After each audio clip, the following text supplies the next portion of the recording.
Aujourd'hui,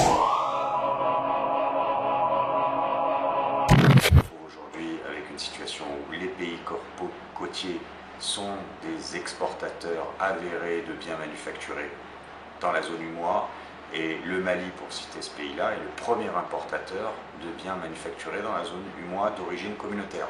Le Burkina et le Niger sont numéro 2 et numéro 3. Voilà.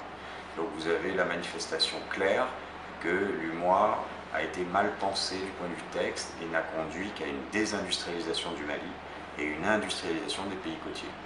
Donc nous sommes contre et nous demandons une relecture du texte. Il y avait eu une communauté précédente qui s'appelait la CEAO, avant l'UMOA, qui était plus intelligente et qui avait prévu une barrière tarifaire entre pays enclavés et pays portuaires de 10%. Et au moins avec ce minima-là, on pourrait maintenir une forme d'égalité. Aujourd'hui, non, c'est disparate, c'est inégalitaire, donc on est contre. Et manifestement non. Du point de vue énergétique, le pays a une demande qui va qu'en augmentant et la fourniture ne suit pas. Aujourd'hui, on a 250 MW de produits au Mali et on a besoin de 500.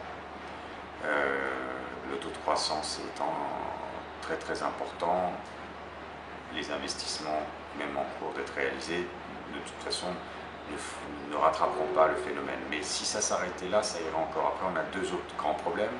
C'est que la société d'État qui fournit l'électricité vit de la mauvaise gouvernance et donc contribue donc à avoir une prestation de service qui n'est pas de qualité.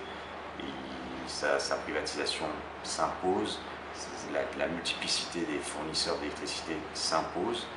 Et enfin, on a un autre problème, c'est que la qualité de ce courant fait défaut, parce que quand vous usinez un bien, c'est vrai qu'aujourd'hui, vous me direz, allez travailler au groupe électrogène si vous n'êtes pas content, mais on va produire 2 fois plus cher. Donc c'est vrai que produire avec le réseau électrique de l'EDM, la haute tension, économiquement, est trop important pour l'industrie d'aujourd'hui.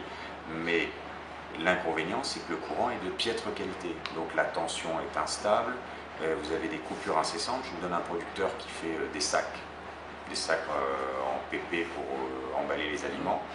Chaque coupure de courant, ça change la couleur de son plastique, ça change la maille de son plastique, et donc vous vous retrouvez avec des sacs percés, vous vous retrouvez avec des sacs de différentes couleurs, etc., etc.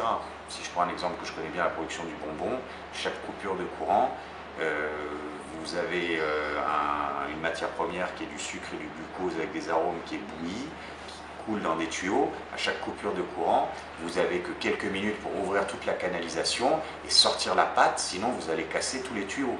Donc en fait, les coupures de courant génèrent des coûts additionnels. Regardez là, 2 coupures de courant en 5 minutes. Et ça a un impact direct sur la qualité du produit et direct sur le coût de production, parce que vous consommez plus de pièces détachées que les autres, et puis vous faites des produits de moins bonne qualité que les autres. Carrément, le problème de l'électricité est stratégique, et je ne parle même pas du fait qu'on est dans une zone UMOA, où les autres pays portuaires ont une électricité de meilleure qualité et à un prix moindre. Donc ça aussi, ça nous crée une différence de compétition.